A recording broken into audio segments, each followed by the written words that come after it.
Jean-Luc Mélenchon est le candidat de votre famille politique, le candidat qui s'est imposé de lui-même, on est d'accord, il n'y a pas de primaire à la France Insoumise. Non, mais en fait, personne voulait spécialement y aller parce que franchement, c'est pas un cadeau, hein, en vérité. C'est Jean-Luc.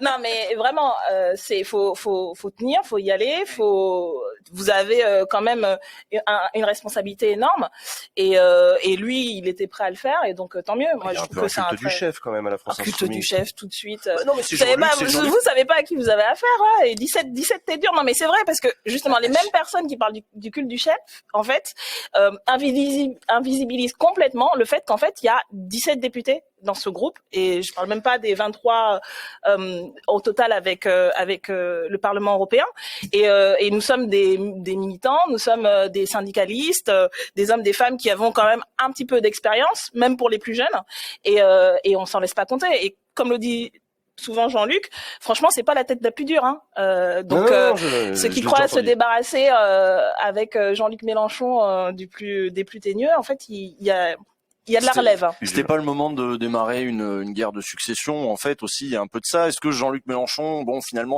c'était pas plus facile de le faire repartir parce que c'est lui qui peut faire le trait commun, le point commun, la synthèse, peut-être, entre, d'un côté, je sais pas, Clémentine Autain, Ruffin, des gens qui ont des sensibilités un petit peu différentes. Lui, il fait la synthèse? Non, d'abord c'est pas une question de succession. Enfin, on n'est pas dans un. Enfin, c'est peut-être si, ça que beaucoup considèrent la politique là comme un héritage et puis de père en fils, etc. Non. Il se trouve que c'est quand même un candidat qui a obtenu 19% lors de la précédente élection. C'est pas rien quand même, ça compte. Et oui, il y a une raison pour laquelle lui a eu ce résultat. Il est très populaire. Il a su organiser et présider le groupe de la France Insoumise, comme je vous dis, c'est 17 personnes et je vous assure, effectivement, c'est pas toujours simple parce qu'on a justement des personnalités, des sensibilités différentes et donc il reste et il était prêt à y aller. Il aurait pu aussi dire bon ça y est, c'est bon, j'ai déjà donné. Il était prêt à y aller, alors tant mieux. Donc je crois que c'est pas une question de guerre de succession, de pinaillage. C'est vraiment parce que il est aujourd'hui l'homme de la situation, pas simplement pour nous, mais je crois pour le pays aussi. Il y a quelqu'un dans le chat qui demandait est-ce que la candidature de Jean-Luc Mélenchon fait consensus à la France Insoumise. La réponce est oui, de toute évidence. Il a une autorité sur son camp. Et puis il y a plus de 230 000 signatures, etc. Jean-Luc Mélenchon, c'est vrai que la France Insoumise, vous avez des emmerdes, mais pas celle de la guerre des chefs, c'est vrai. De ce point de vue-là, c'est vrai que Jean-Luc Mélenchon fait consensus. Donc, je pense que c'est surtout aussi la cohérence de ce qu'on a à défendre. Au-delà de la personne, on a un programme, on a montré depuis 5 ans en tant que groupe qu'on savait à la fois être dans l'opposition et être force de proposition. Et donc voilà, tout ça fait que ce qu'il représente au-delà de lui-même, c'est aussi cette expérience-là et ces propositions.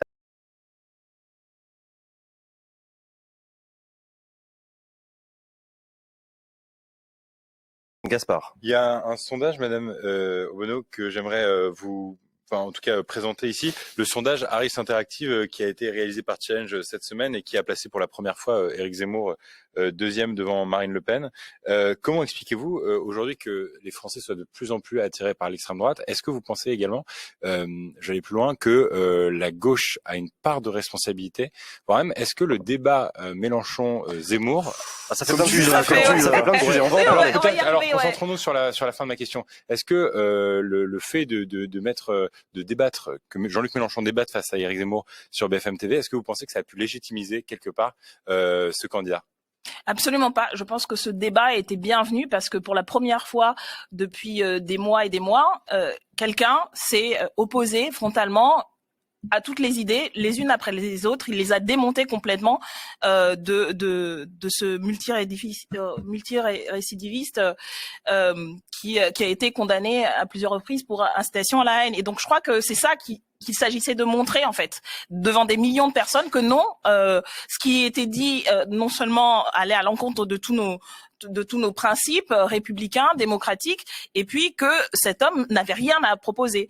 Par contre, il y a une responsabilité, et je pense que aujourd'hui, on peut tous s'accorder à dire que c'est quand même une candidature qui est montée de toutes pièces, notamment par le système médiatique. Le premier sondage où quelqu'un, on ne sait pas pourquoi, a décidé de tester Éric Zemmour. Ça date de début juillet 2021. C'est le journal Challenge, justement, qui a décidé, on ne sait pas pourquoi, de tester ce personnage. Et depuis, effectivement, il y a un emballement politico-médiatique qui est complètement hors de, je pense, complètement disproportionné sur la réalité, y compris dans le pays. Mais je ne crois pas que l'ensemble du pays est extrême droitisé. Par contre, je pense que le milieu politique et médiatique est extrêmement droitisé. Et je pense qu'il y a une différence importante entre ces deux. Ce qui se passe dans la société, qui est grave. Il y a, l'extrême droite a une histoire dans ce pays, mais ce qui se passe dans le milieu politique et médiatique est particulièrement désastreux. Et je crois que la responsabilité, elle est là quand même. Daniel Obono, quand vous entendez Christiane Taubira sur France Inter dire que le problème avec Zemmour, c'est que personne ne le marginalise,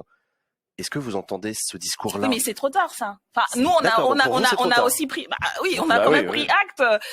C'est pas nous qui avons légitimé Éric Zemmour. D'abord, effectivement, ces idées ont été légitimées, notamment par le gouvernement actuel. Je suis désolée. Moi, j'ai commencé le mandat en me battant pour mon groupe contre la loi asile-immigration de Macron et de Gérard Collomb, qui était à ce moment-là ministre de l'Intérieur, et où on entendait des propos qui étaient jusqu'à présent cantonnés à l'extrême droite sur l'invasion de l'immigration, etc.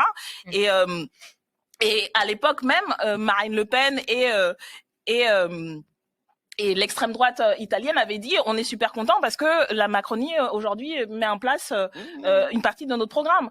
Alors on pourrait même remonter avant sur le fait que ces idées-là et ces politiques ont été légitimées, ont été normalisées depuis bien avant. Et c'est vrai qu'il y a une accélération assez forte ces dernières années. Et juste rappeler aussi que ça fait aussi partie de la stratégie d'Emmanuel Macron. Il l'avait dit il y a 2 ans en disant en gros il faut que j'ai Marine Le Pen en face de moi au deuxième tour pour pouvoir espérer gagner. Et donc, on va mettre sur le devant de la scène tous les débats et les questions que pose l'extrême droite.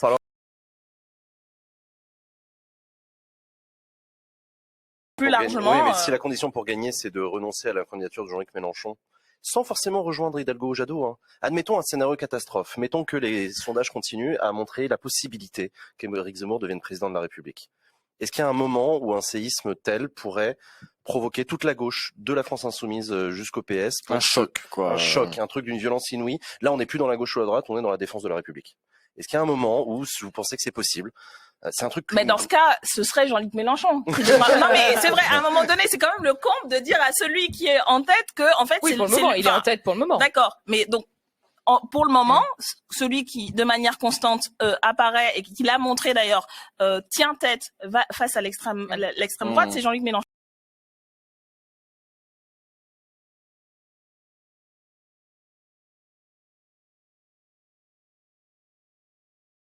Mais je pense que moi, je crois qu'il y a une vraie stratégie politique, justement, qui vise à monter en sauce la candidature d'Éric Zemmour, parce que en plus, ça extrême droitise tout le débat, et ça occupe l'espace et ça asphyxie l'espace, pour qu'à un moment donné, justement, on ait des réactions de type panique, du genre, en gros, faut voter Macron au deuxième tour, parce que dès le premier tour, parce que en fait, justement, on veut empêcher Zemmour. Et je pense que ça, c'est une manière de nier tout le débat, tout le débat démocratique à un moment donné sous la menace, en plus un truc qui est fabriqué de toutes pièces. Moi, je crois que c'est vraiment il y a vraiment un problème. Si on arrivait dans une situation où, sous la base de sondages qui sont commandités par tel journaux, par tel groupe d'intérêt, on n'est plus de débat démocratique, on n'est plus en fait de débat électoral, et ce soit le vote de la peur. Et moi, je me bats de toutes mes forces contre ce truc-là, quoi. Parce que ça voudrait dire que c'est même plus le vote utile au premier tour, c'est carrément, en fait, vous n'avez pas le choix, en fait. On n'est plus en démocratie, en fait. Ça sert à rien de faire une élection présidentielle, alors. Épargnons-nous des mois et des mois d'angoisse, de montée de tension, et puis votons tout de suite, et bien sûr, votez Macron, quoi. Enfin, ne votez pas Macron, votez Mélenchon. Mais, enfin, voilà. C'est vraiment...